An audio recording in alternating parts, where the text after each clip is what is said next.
सबको जय यीशु।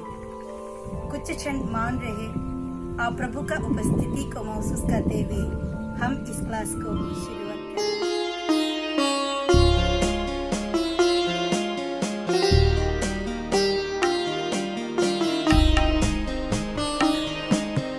वंदना करते हैं हम, वंदना करते हैं हम, वंदना करते हैं हम, वंदना करते हैं हम।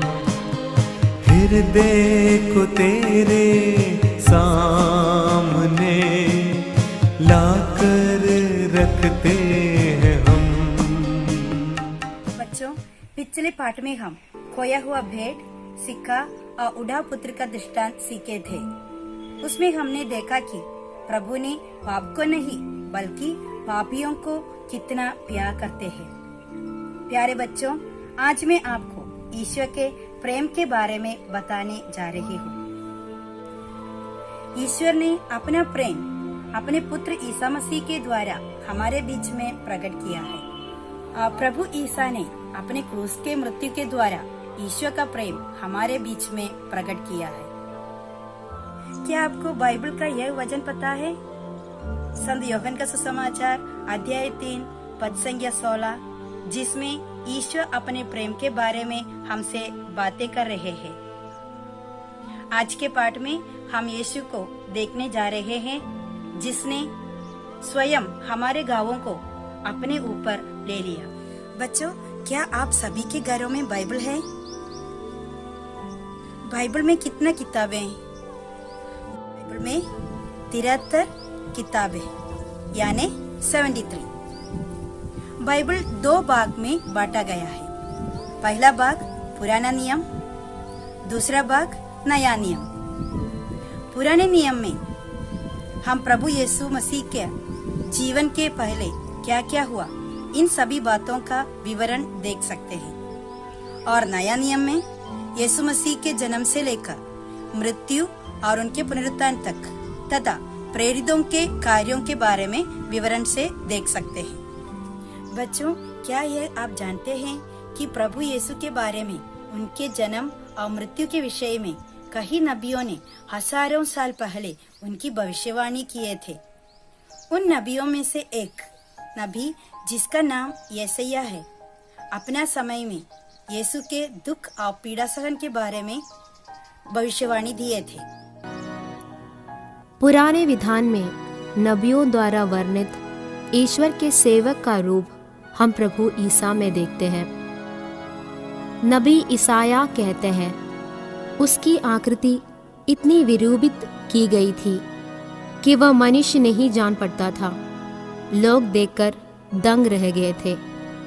उसमें न तो सुंदरता थी, न तेज, न कोई आकर्षण ही। वह मनुष्यों द्वारा निंदित और तिरस्कृत था, शोक का मारा और अत्यंत दुखी था। लोग उन्हें देखकर मुंह फेर रहे थे।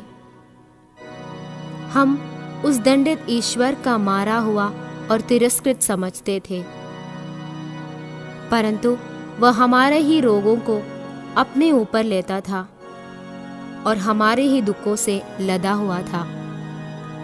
हमारे पापों के कारण वह छेदित किया गया था, हमारे कुकर्मों के कारण वह कुचल दिया गया था। ईश्वर के सेवक के बारे में नबी ईसाया का दिया हुआ चित्र है यह। ईसा में ये भविष्यवाणियां पूरी हो गई। दुख भोग की भविष्यवाणियां। ईसा को यह दृढ़ धारण थी कि मैं पिता ईश्वर को भेजा हुआ ईश्वर का सेवक हूँ। अपनी मृत्यु के बारे में ईसा के तीनों भविष्यवाणियां यही प्रकट करती है।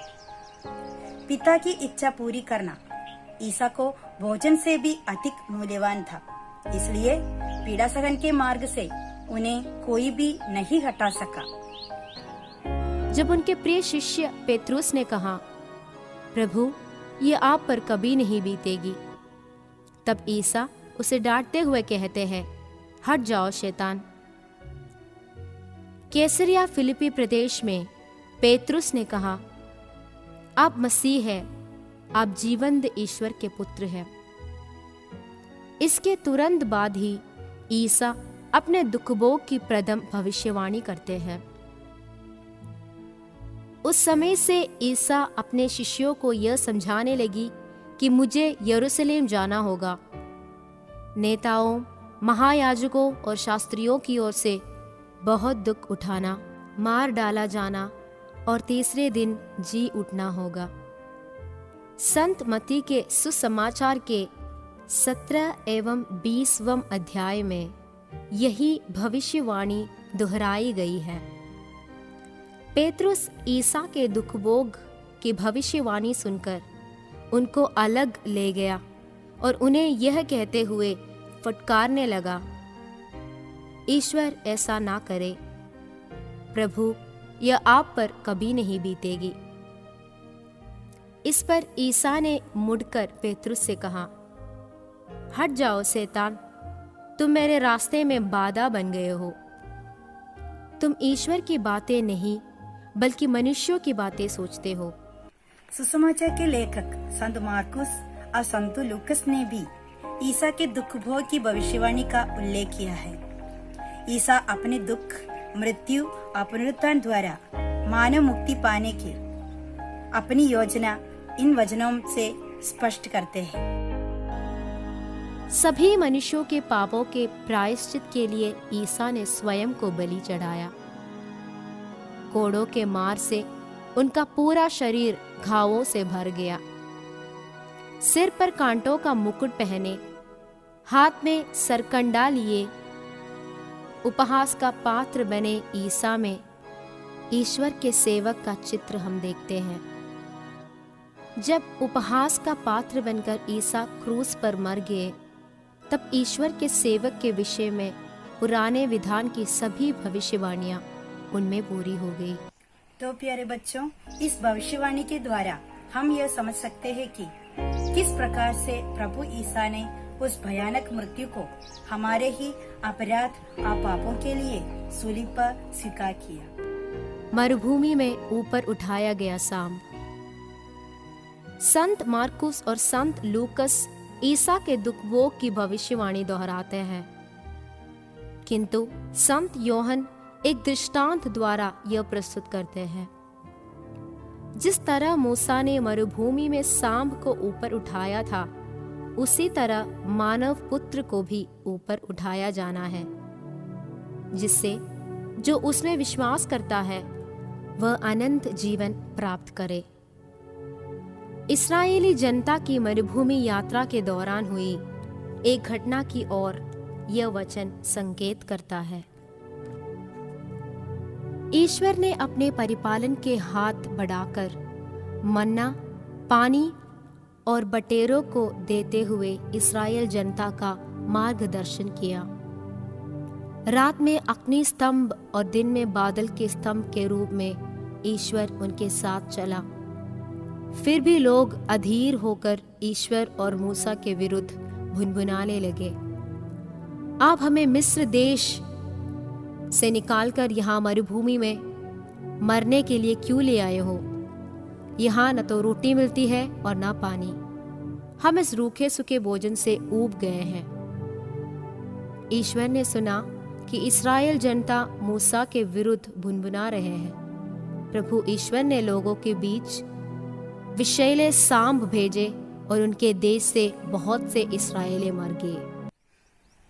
तो बच्चों, मरुभूमि में ऊपर उठाया गया सांप की घटना को क्या आप जानते हैं? बच्चों, इस पूरी घटना को जानने के लिए आप पवित्र बाइबल में पुराना नियम में निर्गमन ग्रंथ 21वां अध्याय पढ़ के इस घटना को जानने की कोशिश करें। पाप की दंश से जो नरक दंड के पात्र हो जाते हैं, उनको मुक्ति प्रदान करने हेतु ईसा क्रूस पर उठाया गया। जो आशा के साथ उनकी ओर देखता है, उसको जीवन प्राप्त होता है। इस प्रकार कांसे के सांप का प्रतिरूप ईसा में सार्थक हो गया। ईसा ने कहा, मैं जब पृथ्वी के ऊपर उठाया जाऊंगा तो सब मनुष्यों को अपनी ओर आकर्षित करूंगा। कलवारी में क्रूस पर उठाए गए ईसा सारी दुनिया को अपनी ओर आकर्षित कर रहे हैं। हमारे पापों के प्रायश्चित के लिए हमारे घावों और पीड़ाओं को ईसा ने अपने ऊपर ले लिया। उन्हें हम प्यार करें। कलीसिया और समूह में जो लोग दुख भोगते हैं उनको सांत्वना देना ईसा के शिष्य होने के नाते हमारा कर्तव्य है। व्यक्तिगत और सामूहिक रूप से हमें यह कर्तव्य निभाना है। कलीसिया के अस्पतालों और अन्य सेवा केंद्रों का लक्ष्य यही शुश्रूषा है। इस प्रकार के शुश्रूषा कार्यों में भाग लेकर हम भी उस ईसा के साक्षी बने जिन्होंने हमारे घावों को अपने ऊपर ले लिया। हम प्रार्थना करें। हे मसीह, आपने हमारे प्रेम के प्रति स्वयं को बलि चढ़ाया। हमारे शरीर और उसकी वासनाओं को आपके साथ क्रूस पर चढ़ाने की शक्ति हमें दीजिए।